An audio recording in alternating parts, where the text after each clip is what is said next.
Por fim, nós temos uma outra fonte, que é a experiência. Nós tivemos a razão, nós tivemos a tradição e nós tivemos a experiência. Talvez essa seja a que mais nos afeta hoje. A experiência é algo que é pessoal, que é meu. A experiência é algo que eu trago comigo e às vezes eu quero fazer aquela prática que é minha, aquilo que é meu pessoal, se tornar uma regra, se tornar uma lei. Eu coloquei essa figurinha aqui, desse pedaço bonito de carne, porque tem uma historinha que é contada, que nesse tempo de reclusão, nesse tempo de estar em casa, o marido começou a ver que a mulher, quando ia colocar a carne para assar em uma panela, ela cortava sempre as duas pontas dessa carne, desse tatu, como alguém diz. Ela cortava as duas pontas dessa carne. Dominado pela curiosidade, ele perguntou para ela: meu amor, por que você corta as duas pontas da carne quando você vai assar na panela? E ela disse: é difícil te explicar agora, mas a minha mãe sempre fez assim. Ele ficou preocupado com aquilo e curioso também e ligou para a sogra. Ligou para a sogra e disse assim: eu hoje estive observando, já venho observando há uns dias, que a sua filha, quando ela vai fazer uma carne de panela aqui, ela corta as duas pontas da carne para antes dela pôr, e ela disse que aprendeu com a senhora. E a sogra respondeu para ele: eu não sei bem te dizer por que é necessário, mas eu vi a minha mãe fazendo assim. Ele não se contentou e ligou para a vozinha e disse: vó, tanto a sua neta, minha esposa, como a minha sogra, sua filha, estão me dizendo aqui que aprenderam com você que para se pôr a carne na panela antes de assar, é necessário que se corte as duas pontas. Você podia me explicar por que é? A vozinha sorriu bastante, deu uma gargalhada e disse assim: elas eu não sei por que faz isso, mas eu fazia porque a carne não cabia na panela.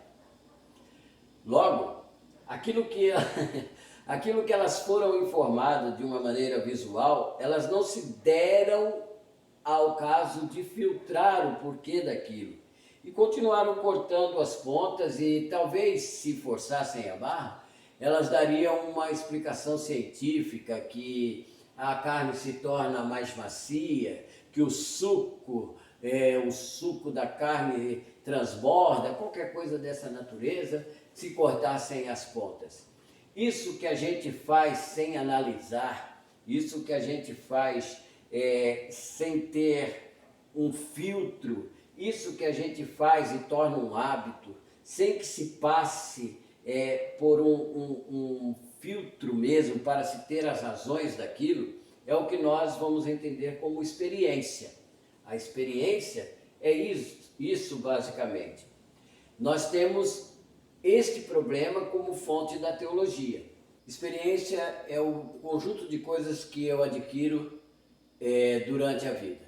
São as minhas captações da minha caminhada, do meu trajeto de vida. A experiência está diretamente relacionada a isso e ela vai se evidenciar nas coisas que marcaram. Vamos supor e entender assim: experiência é algo que acontece na minha vida, que nunca tinha acontecido antes e que marca a minha vida de uma maneira que depois daquilo a minha vida nunca mais é a mesma.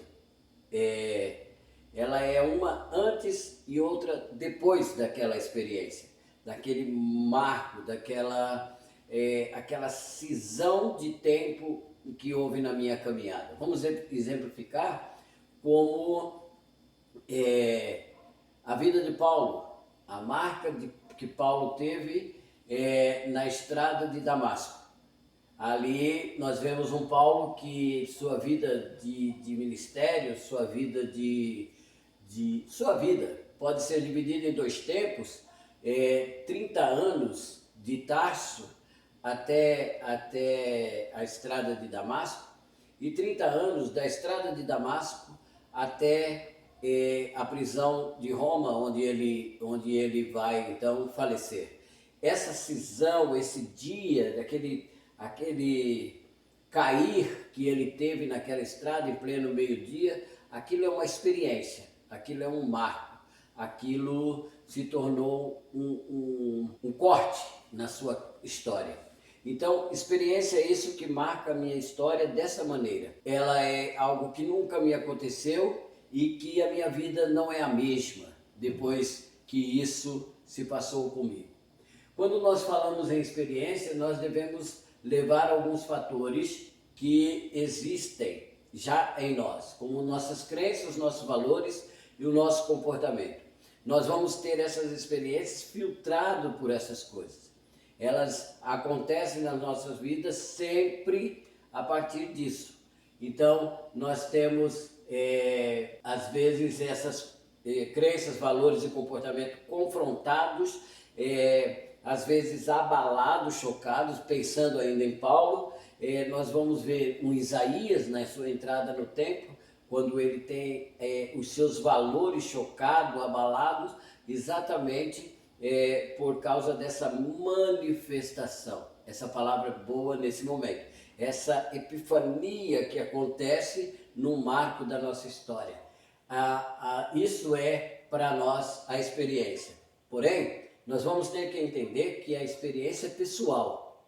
A experiência de Paulo não é a de Isaías, que não é a de Moisés, que não é a de Ezequiel. Eles têm esta mesma epifania, este marco na sua história, eles têm essa cisão nos seus tempos, mas é pessoal, é de cada um. Logo, ela não pode substituir a revelação. Eu não posso ter a minha experiência como base para a revelação. Eu posso filtrar a minha experiência a partir da revelação. Eu posso entender a minha experiência a partir da revelação. Logo, eu posso aprovar e desaprovar a minha experiência a partir da revelação. A minha experiência não pode se tornar uma base, uma regra. A minha experiência não pode se tornar um ponto doutrinário. Por isso, eu entendo, nós temos que entender a experiência como uma maneira de juntar dados, como um lugar teológico para a minha construção teológica, mas a minha experiência deve me levar à palavra. Assim como a tradição deve ir à palavra, assim como a razão deve filtrar as coisas e ir à palavra, mas a minha experiência não pode eu ir dela para a palavra e dizer que ela é uma maneira, uma base, uma regra de fé e de conduta. Por fim, nós temos aqui a Escritura. A Escritura é esse alicerce e é o lugar teológico de todos nós. Nós temos que ter toda a nossa leitura a partir dela. Nós temos que ter, como disse de antemão, ela é a lente pela qual nós olhamos os acontecimentos, ela é a lente pela qual nós vemos a história, ela é a base que nós temos para interpretar os fatos. A fonte primordial da teologia é a Bíblia Sagrada. A razão deve passar por ela. Nós vamos entender que vai chegar pontos em que a Bíblia vai falar algo e a minha razão não alcança. Por exemplo, o corpo ressurreto de Jesus. Nós vamos pegar esse corpo ressurreto, nós vamos ver esse corpo, nós olhamos e vemos que ele não tem limite de tempo, ele não tem limite de espaço, ele é um corpo que parece matéria, porque Jesus diz apalpa e vê que tem carne e osso, e um espírito não tem carne e osso. Logo, ele é um corpo que, apesar desta aparência, ele não está sujeito a essas leis da matéria. Ele atravessa paredes, ele come. Como esse corpo ressurreto digere comida, nós não sabemos. ele é um corpo que ele pode se transmigrar, ele pode se transportar. Ele está à mesa com os homens do caminho de Emaús, ele está à mesa com eles, ele dá graça pelo pão, e quando eles abrem os olhos, ele não está mais. Ele é alguém que está sempre nessa, como esse corpo, nós vamos ter que dizer, eu não sei. Eu não sei. A grande expressão da fé ante a razão, essa humildade de dizer eu não sei, não pertence a esta formação intelectual. Eu não sei, mas eu creio. Esta é a base que nós temos, por isso que teologia é ciência da fé. Eu não sei, mas eu creio. Como que um Deus só é ao mesmo tempo três? É três Deus? Não, não é três Deus. É um Deus só e é três? Como que você explica isso? Olha, eu não sei. E aí você vai ver um monte de gente tentando explicar, não, é como o ovo, que é casca, é clara e é gema. Vão vir uma série de coisas tentando explicar isso, só que sempre vai falhar num lado, sempre vai ficar a desejar no outro. É mais fácil e é melhor que nessa hora o homem quer-se diante da revelação humildemente e diga, eu não sei.